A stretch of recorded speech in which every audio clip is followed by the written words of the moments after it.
Assalamualaikum warahmatullahi wabarakatuh. Waalaikumsalam warahmatullahi wabarakatuh. Sebelum pelajaran mulai hari ini, mari kita terlebih dahulu berdoa bersama. Silahkan ketua kelas untuk memimpin doa. Sikap berdoa dimulai. Bismillahirrahmanirrahim. Raditu billahi rabban wa bil islami dinan wa bi Muhammadin wa rasulan rabbi sibni warzuqna amin. Ya, terima kasih. Kita telah sama-sama membaca doa. Mudah-mudahan dengan membaca doa, mempelajari pelajaran hari ini, kita diberikan kelancaran, kemudahan, sehingga kita bisa mengamalkan sesuai apa yang kita pelajari. Ibarat Al-Quran Al-Fatihah. A'udzu billahi minasyaitonir rajim. Bismillahirrahmanirrahim. Alhamdulillahirabbil alamin. Ar-Rahmanir Rahim. Maliki yaumiddin. Iyyaka na'budu wa iyyaka nasta'in. Ihdinas siratal mustaqim. Siratal ladzina an'amta 'alaihim ghairil maghdubi 'alaihim waladdallin. Amin. Gimana kabarnya hari ini anak-anak? Alhamdulillah, luar biasa Pak Guru. Allahu Akbar. Alamin. Hari ini kita bisa bertemu kembali dan dalam keadaan sehat walafiat, dalam kondisi yang kita harapkan. Kali ini masih dalam pelajaran fikih, kondisi bagaimana fikih mengenai bab sholat, hingga beberapa tahapan dalam melaksanakan sholat. Minggu yang lalu kita membahas tentang di sini sholat dalam keadaan tertentu. Yang dulu kemarin kita membahas sholat apa ya? Yang kemarin, minggu kemarin, sebelum diteruskan materi pelajaran ini, kami Pak Guru mau ngabsen keberadaan murid pada hari ini. Ananda Isti Hadiro. Ananda Kusniati. Ananda Makmun. Hadir. Ananda Makmun kali dibahas. Sekarang tahapan daripada sholat dalam kondisi keadaan sakit. Kita pahami sholat ini perintah Allah yang tidak bisa kita tinggalkan sekalipun keadaan apapun, tanpa ada alasan, sampai keadaan kondisi sakit pun tetap sholat masih diwajibkan. Sehingga dengan berbagai macam cara, tidak mampu berdiri, maka bisa dengan sambil apa anak-anak? Duduk. Sambil duduk. Sambil duduk pun tidak bisa, sambil apa? Sambil terlentang. Sambil kita simak bersama-sama, sehingga kita akan lebih paham, akan lebih mendalam bagaimana sholat dalam keadaan sakit, juga manfaat, keuntungan daripada sholat.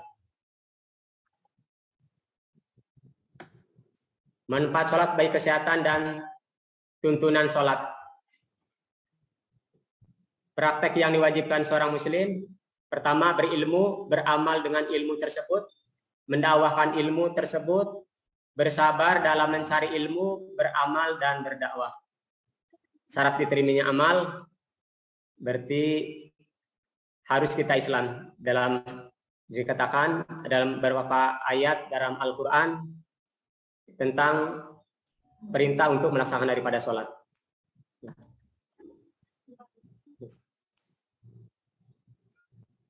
Di situ kembali. Solu kama ra'aitumuni usolli. Jadi sholatlah kalian seperti mana kalian melihat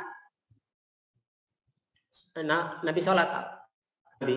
Maka apa yang hari ini kita laksanakan sholat, maka harus meniru daripada yang dicontohkan oleh Rasulullah SAW. seperti mana dengan 3 cara berjamaah, juga tertib waktu dan tempatnya. Waktunya di awal waktu, caranya dengan berjamaah. Keutamaan daripada sholat, wasta'inu bisabri wassalah wa innaha laqadiratun ila allal khasyiin. Jadikanlah sabar dan sholat sebagai penolongmu, dan sesungguhnya yang demikian itu sungguh berat kecuali bagi orang-orang yang khusyuk. Memperoleh janji surga, juga keutamaan yang lain, membersihkan dari kotoran dosa, itu dengan wudhu saja. Pembedaan antara muslim dan munafik itu dengan sholat. Permisalan seorang dengan kesyirikan juga dengan sholat. Amal yang dihisab pertama kali juga sholat. Maka sholat yang perlu kita dijaga. Sanksi dalam meninggalkan sholat sudah diancam itu akan masuk neraka. Naudzubillah. Sholat kalau mampu berdiri, maka dengan berdiri. Manfaat daripada gerakan sholat dari mulai takbiratul ihram semua ada maknanya. Jadi dari lahir pun ada hubungannya dengan kesehatan. Sebetulnya sholat itu dikatakan olahraga yang dapat pahala. Maka dengan gerakan semua organ tubuh tergerak ini, sholat bagi orang yang sakit, contohnya ada beberapa contoh.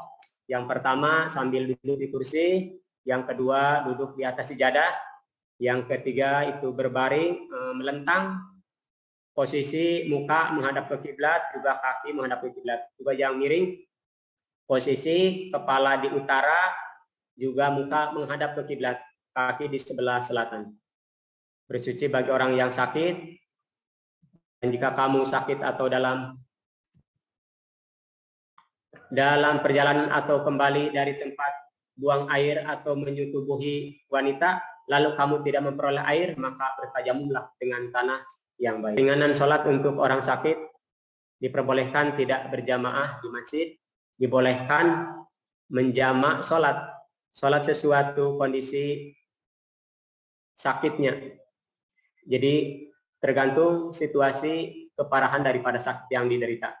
Jika harus meninggalkan sholat karena sudah tidak mampu sama sekali sholat, maka ketika sembuh sholatnya digantikan.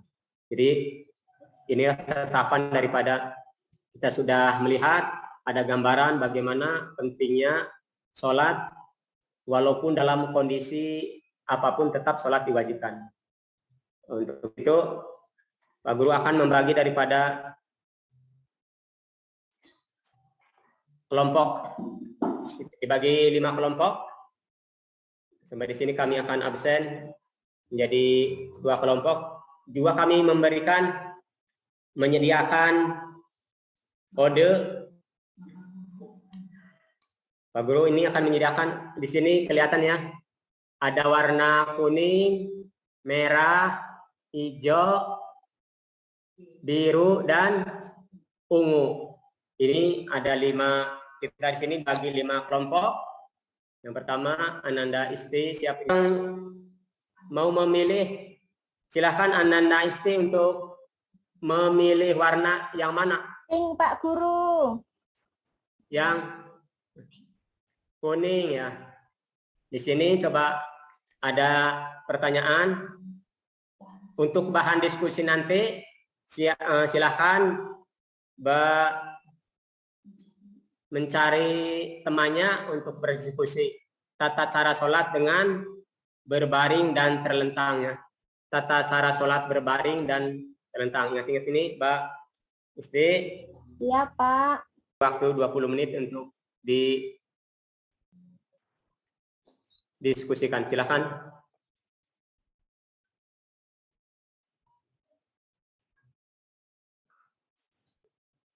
Gimana, sudah selesai anak-anak?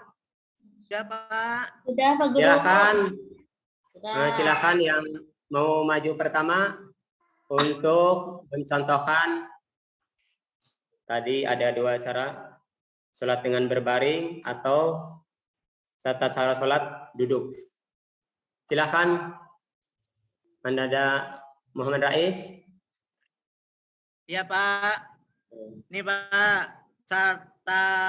tata cara sholat dengan duduk yaitu pertama duduk menghadap kiblat.